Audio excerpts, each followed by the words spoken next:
प्राचीन समय की बात है। एक छोटे से गांव में साधारण जीवन जीने वाले लोग रहते थे।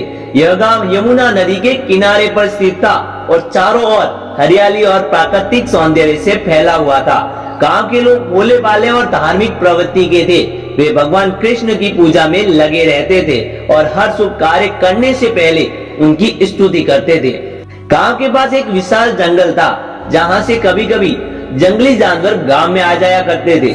गांव वालों के मन में हमेशा इस बात का भय बना रहता था कि अगर कभी कोई विशालकाय जंगली जानवर गांव में आ गया तो वो क्या करेंगे।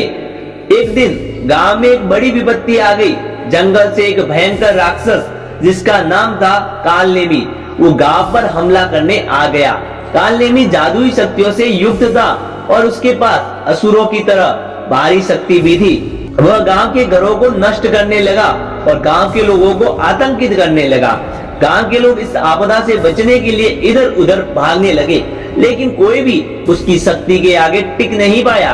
गांव के बुजुर्ग ने निर्णय लिया कि अब समय आ गया है कि वे भगवान कृष्ण की चरण में जाए और उन्होंने गांव के प्रमुख मंदिर में जाकर भगवान श्री कृष्ण की प्रार्थना करने लगे। हे प्रभु, हम आपकी चरण में आए हैं, हमें इस राक्षस से बचाओ और हमें आपकी आवश्यकता है। भगवान कृष्ण ने गांव वासियों की पुकार सुन ली और उसी क्षण एक साधारण ग्वाले के रूप में गांव में प्रकट हो गए। उनका चेहरा शांत और मुस्कुराते हुए था और उन्होंने अपने सिर पर मोर मुकुट पहना रखा था। उनके हाथ में बांसुरी थी और उनकी आंखों में अपार करुणा झलक रही थी। गांव के लोगों ने उनको देखकर अचंभित रह गए। उन्होंने भगवान कृष्ण को प्रणाम किया और कहा, हे प्रभु, हम आपकी सहायता चाहते हैं। वह राक्षस हमारे गांव को नष्ट कर रहा है, हम सब बहुत डरे हुए हैं। कृष्ण मुस्कुराए और बोले, डरो मत, मैं तुम्हारे साथ हूँ। बस तुम सभी धैर्य रखो और अपने भीतर की शक्ति को पहचानो। तुम्हारे भीतर ही शक्ति है, बस तुम्हें उसे जागृत करना है। गांव के लोग थोड़े अचंभित हो गए थे। वे सोच रहे थे कि भगवान कृष्ण सीधे क्यों नहीं राक्षस का वध कर रहे। कृष्ण ने फिर से कहा, जब तक तुम खुद पर विश्वास नहीं करोगे तब तक तुम्हें कोई भी नहीं बचा सकता। मैं तुम्हारे साथ हूँ, लेकिन तुम्हें खुद अपनी रक्षा करनी होगी। इतना कहकर भगवान कृष्ण ने अपनी दिव्य बांसुरी की मधुर ध्वनि निकाल दी।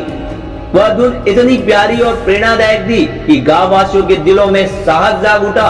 वे सभी एकत्रित हो गए और उन्होंने मिलकर एक योजना बनाई। सभी ने साथ मिलकर राक्षस का सामना करने का निर्णय ले लिया। भगवान कृष्ण ने गांव के लोगों को यह भी बताया कि कालनेमी की शक्ति का मूल उसकी अहंकार और लालच में है। यदि तुम सभी संयम और धैर्य से काम करोगे और उसे अहंकार में उलझाओगे तो उसकी शक्ति क्षीण हो जाएगी। गांव वासियों ने वैसा ही किया। उन्होंने राक्षस के सामने साहस दिखाया और उसे चुनौती दे दी। जब राक्षस ने गांव वालों के लोगों को एकजुटता में देखा तो उसे अपना अहंकार दिखाया और गांव वालों को धमकाया, परंतु गांव के लोगों ने धैर्य पूर्वक अपनी योजना पर डटे रहे। उन्होंने राक्षस को बातों में उलझा लिया और उसकी कमजोरी को पहचान लिया। अंत में जब राक्षस अपनी ही अहंकार में फंस गया तब गांव वासियों ने मिलकर उसे पराजित किया। भगवान कृष्ण का आशीर्वाद उनके साथ था और उनकी एकजुटता से उनकी विजय हो गई। राक्षस के नष्ट होते ही गांव के लोग खुशी से झूम उठे।